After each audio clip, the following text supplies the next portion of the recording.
ओम शांति। 19/2/2022 बाबा ने कहा, मीठे बच्चे सदा इसी नशे में रहो कि ज्ञान सागर बाप ने ज्ञान देकर हमें स्वदर्शन चक्रधारी त्रिकालदर्शी बनाया है। हम हैं ब्रह्मा बंसी ब्राह्मण। प्रश्न है, तुम बच्चे ब्राह्मण बनते ही पद्मा पदम भाग्यशाली बन जाते हो कैसे? बाबा का उत्तर, ब्राह्मण बनना अर्थात सेकंड में जीवन मुक्ति प्राप्त करना। बाप का बच्चा बना और वर्षे का अधिकार मिला तो जीवन मुक्ति तुम्हारा हक है, इसलिए तुम पद्मा पदम भाग्यशाली हो। बाकी इस मृत्यु लोक में तो कोई सौभाग्यशाली भी नहीं है। अकाले मृत्यु होता रहता है। तुम बच्चे अभी काल पर जीत पाते हो। तुम्हें त्रिकालदर्शी पने का भी भान है। शिव बाबा 21 जन्मों के लिए तुम्हारी झोली भर रहे हैं। ओम शांति। बच्चे समझते हैं कि हम कांटों से फूल बन रहे हैं, अर्थात मनुष्य से देवता बन रहे हैं। बच्चे जानते हैं यह कांटों का जंगल है, अब फिर फूलों के बगीचे में जाना है। ये दहली भी कोई समय परिस्थान थी। तुम बच्चे राज्य करते थे जबकि देवताएं थे। फिर कोई राजा महाराजा के रूप में, कोई प्रजा के रूप में। यह तो सब जानते हैं कि बरोबर अब सृष्टि कब्रिस्तान होनी है। उन पर तुम परिस्थान बनाएंगे। तुम जानते हो यह सारी दुनिया ही नई बनती है। जमुना के कंठे पर राधे कृष्ण लक्ष्मी नारायण थे। ऐसे नहीं राधे कृष्ण राज्य करते थे, नहीं। राधे दूसरी राजधानी की थी, कृष्ण दूसरी राजधानी के थे। दोनों का फिर स्वयंवर हुआ। स्वयंवर के बाद फिर यही लक्ष्मी नारायण बनते हैं। फिर इस परिस्थान में जमुना के कंठे पर राज्य करते हैं। यह गद्दी बहुत पुरानी है। आदि सनातन देवी देवता धर्म की गद्दी बनती आई है, परंतु इन बातों को सिर्फ तुम बच्चे ही जानते हो।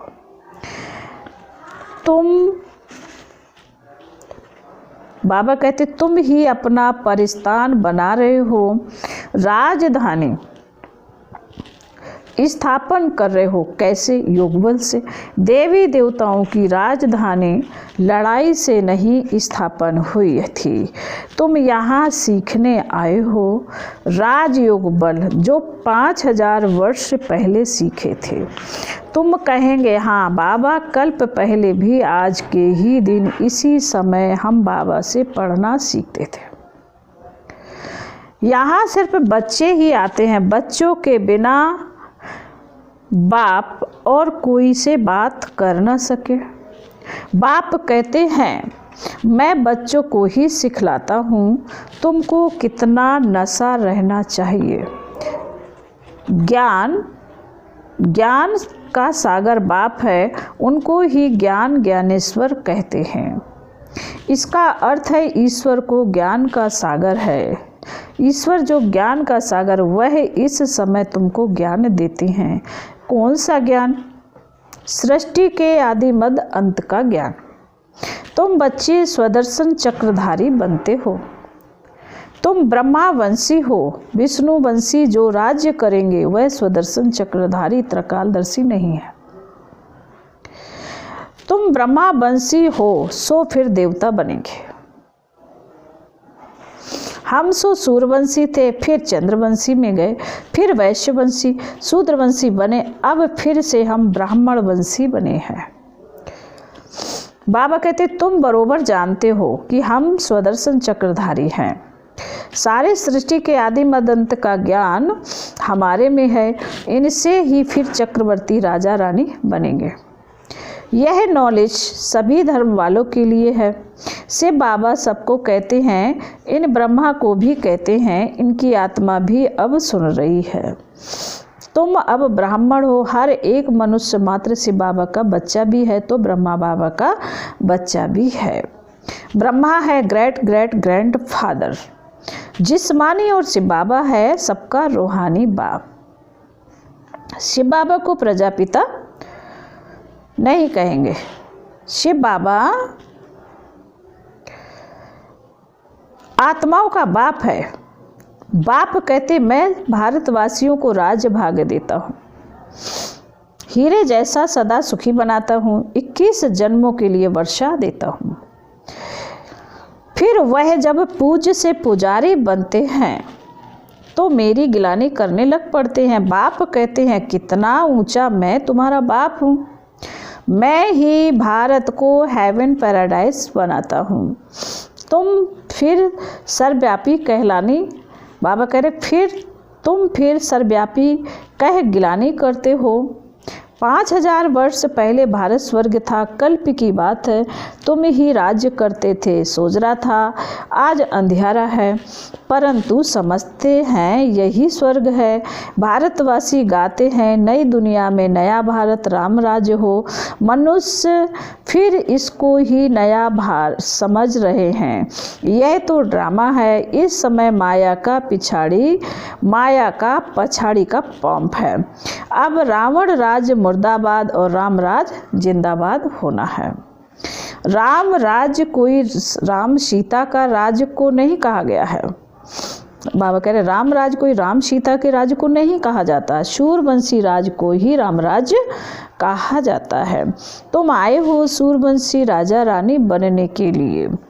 यह राजयोग है, यह नॉलेज कोई ब्रह्मा या कृष्ण नहीं पढ़ाते हैं, यह तो परमपिता परमात्मा ही पढ़ाते हैं। पतित पावन वह बाप है, सारे विश्व को हेवन यानी बनाने वाला, सुख शांति देने वाला है। यह भारत पहले सुख धाम था, आते तो सब शांति धाम से हैं। अहिम आत्मा पहले शांति धाम में रहने वाली है।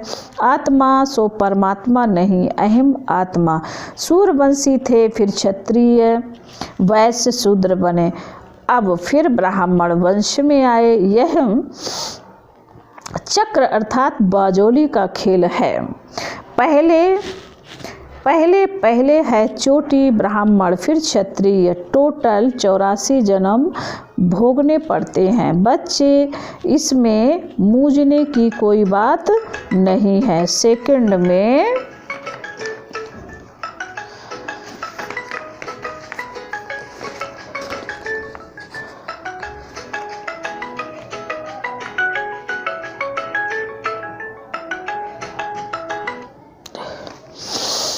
बाबा कहते सेकंड में जीवन मुक्ति। बाप का बच्चा बना और वर्षे के लायक हो गया, माँ के गर्भ से निकला और वर्षा लिया, यह भी सेकंड की बात है।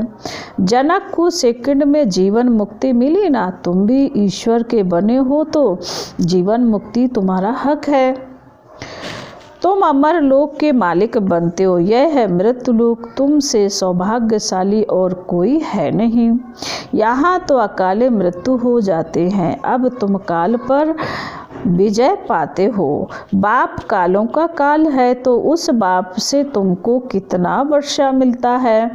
तुम्हें बाबा कहते हैं तुम्हें अभी धर्मों का भी जानना चाहिए। बाबा कह रहे तुम्हें अभी धर्मों को भी जानना चाहिए, इसलिए यह चित्र बनाए हैं। यह पाठशाला है। कौन पढ़ाते हैं? भगवान वाच। कृष्ण नहीं पढ़ाते हैं, ज्ञान का सागर कृष्ण नहीं है, वह तो परम पिता परमात्मा है, वही तुमको ज्ञान दे रहे हैं। तुम हो ज्ञान गंगाएं, देवताओं में तो यह ज्ञान होता नहीं। तुम ब्राह्मणों में ही यह ज्ञान है, त्रकालदर्शी पने का। तुम ही इस समय यह ज्ञान सीख कर वर्षा पाते हो। राजयोग सीख स्वर्ग के राजा रानी बनते हो। तुम जानते हो हम बाबा द्वारा काल पर जीत पाएंगे, वहाँ तुमको साक्षात्कार होगा। तो यह पुराना शरीर छोड़ जाकर छोटा बच्चा बनेंगे। सर्प का मिसाल है, यह सब मिसाल तुम्हारे लिए ही है। यही भारत पहले शिवालय था, चैतन्य देवी देवताओं का राज्य था, जिनके मंदिर बनाए हुए हैं। शिव बाबा आकर शिवालय बनाते हैं, रावण फिर वैश्यालय बनाते हैं। बड़े बड़े विद्वान पंडित ये नहीं जानते कि रावण क्या चीज है। तुम जानते हो रावण का आधा कल्प राज्य चलता है। दहली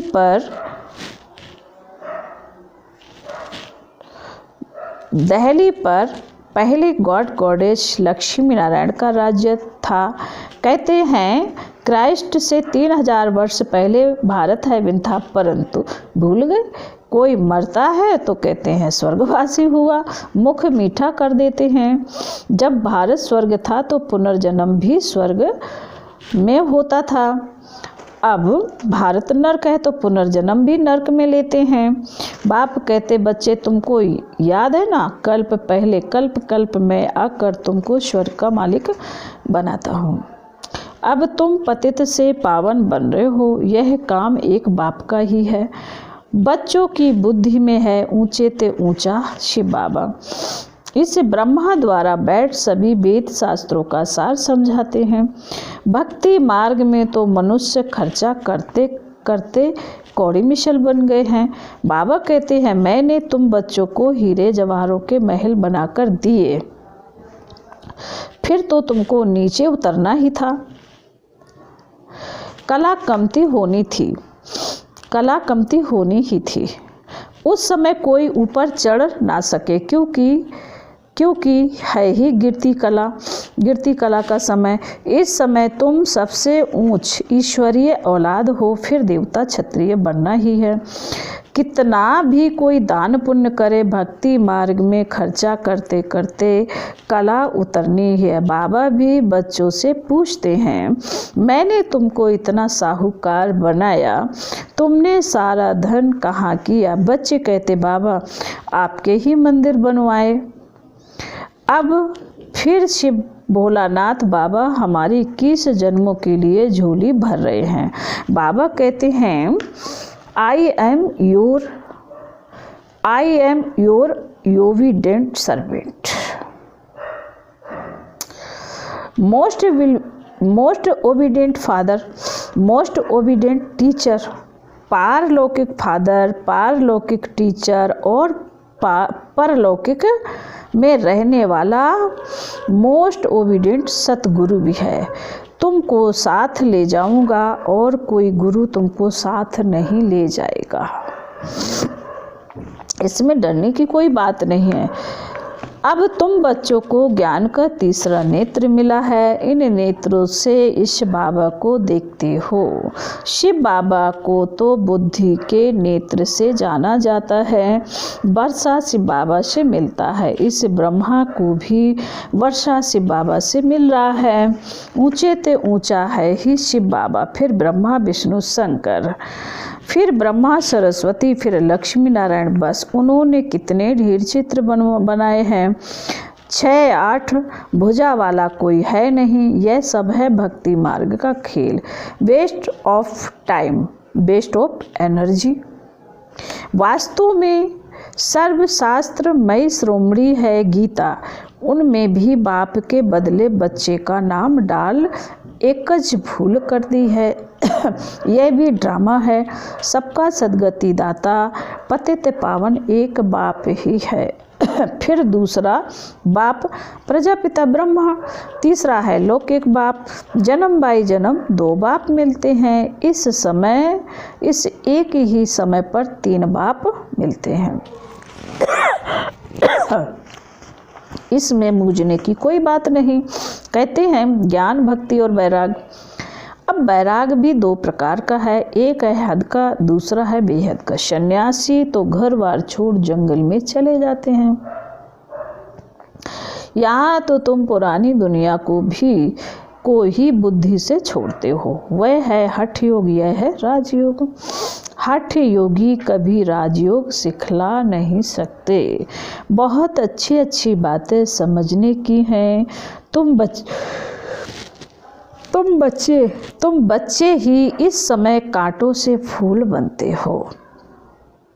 पहले नंबर में तो देह अभिमान का बड़ा कांटा है, उनको बाप ही छुड़ा सकते और कोई की ताकत ही नहीं। फिर बाबा कहते अच्छा, मीठे मीठे शकील देह बच्चों प्रति माता पिता बाप दादा का याद प्यार और गुड मॉर्निंग। रूहानी बाप की रूहानी बच्चों को नमस्ते। हम रूहानी बच्चों की रूहानी बाप दादा को याद प्यार गुड मॉर्निंग और नमस्ते। ओम शांति। धारणा के लिए मुख्य सार बाबा ने पहली पॉइंट में कहा है, इस पुरानी दुनिया को बुद्धि से भूल बेहद का बैरागी बनना है, देह अभिमान के भूतों को निकाल देना है। नंबर 2, बाप समान ओबीडिएंट बन सेवा करनी है। आप समान बनना है, किसी भी बात में मूझना नहीं है। वरदान है, परमात्म प्यार के आधार पर दुख की दुनिया को भूलने वाले सुख शांति संपन्न भव। परमात्म प्यार ऐसा सुखदाई है जो उसमें यदि खो जाओ तो यह दुख की दुनिया भूल जाएगी। इस जीवन में जो चाहिए वो सर्व कामनाएं पूर्ण कर देना, यही तो परमात्म प्यार की निशानी है। बाप सुख शांति क्या देता, लेकिन उसका भंडार बना देता है। जैसे बाप सुख का सागर है, नदी तालाब नहीं, ऐसे बच्चों को भी सुख के भंडार का मालिक बना देता है। इसलिए मांगने की आवश्यकता नहीं, सिर्फ मिले हुए खजाने को विधि पूर्वक समय प्रति समय कार्य में लगाओ। स्लोगन है, अपनी सर्व जिम्मेवारियों का बोझ बाप के हवाले कर डबल लाइट बनो। मातेश्वरी जी के अनमोल महावाक्य हैं। निराकार परमात्मा की अपनी साकार ब्रह्मा तन में प्रवेश होने की विचित्र तरकीब यानी युक्ति। देखो, परमात्मा ने यह अपनी तरकीब रची, अर्थात अपना साकार तन मुकर्रर किया है, जिस प्रकृति का आधार ले आता है। नहीं तो हम साकार मनुष्य आत्माएं निराकार की गोद में कैसे बैठ सकें। इसलिए परमात्मा कहते हैं, साकार रूप में आए तुम मेरी गोद लो।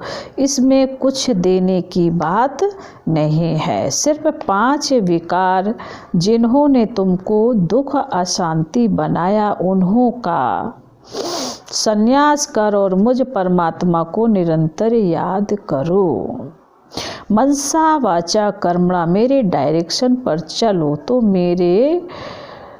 मैं तेरे पापों को दग्ध करूँगा और परम धाम ले चलूँगा। यह है परमात्मा की हम आत्माओं से प्रतिज्ञा। अब उनके फरमान को फॉलो करना है। सिर्फ माँ बाप कहने मात्र ही नहीं चाहिए, परंतु उनका संपूर्ण हो जाने से संपूर्ण प्राप्ति होती है। थोड़ा संबंध जोड़ेंगे तो थोड़ा मिलेगा। अब जो बाप का धंधा वही बच्चों का धंधा। यहाँ फारकती की कोई बात नहीं। यहाँ तो 21 पीढ़ी तक उस प्रॉपर्टी को भोगना है। अब इतना जानना है कि इनसे ज़्यादा कोई अथॉरिटी नहीं है। तभी तो कहता हूँ, मैं जो हूँ जैसा हूँ उस रूप से हमें याद करो। अब बाबा ने अपनी फर्ज अदाई पालन की और बच्चों को अपनी फर्ज अदाई करनी है। यह विकारी यूनिटी अर्थात विकारी कुल की लोकलाज मर्यादा तो जन्म जन्मांतर पालन करते आए हो, उनसे तो और ही कर्म बंधन बना। अभी तो पारलौकिक मर्यादा अर्थात परमात्मा के साथ अलौकिक कार्य में मदद करना हमारा संबंध अभी हाईएस्ट ऑथोरिटी से हुआ है। हम उस बख्तावर की संतान हैं, बख्तावर की। वो आकर साकार तन द्वारा हमें नॉलेज दे रहे हैं, तो क्यों ना विश्व ऑनर्स पास हो जाएं। बाबा ने कहा तो क्यों ना विथ ऑनर्स पास हो जाए। हर एक के पुरुषार्थ से पता पड़ता है कि यह बख्तावर है या नहीं। अगर कोई परमात्मा की गोद लेकर दांव लगावे कि हम उनके बच्चे वारिस हैं, फिर जाकर फारकती दे देवे, तो ऐसे बच्चे को भस्मासुर कहेंगे। चढ़े तो ऊंच पद, बाबा ने कहा चढ़े तो ऊंच पद, गिरे तो भस्मासुर हो पड़ते हैं। अब यह याद रखना, किसी के साथ हमारा संबंध है। किसके साथ हमारा संबंध है यह याद रखना, जिस संबंध में आने के लिए खुद देवताएं भी इच्छा करते हैं। अच्छा, ओम शांति।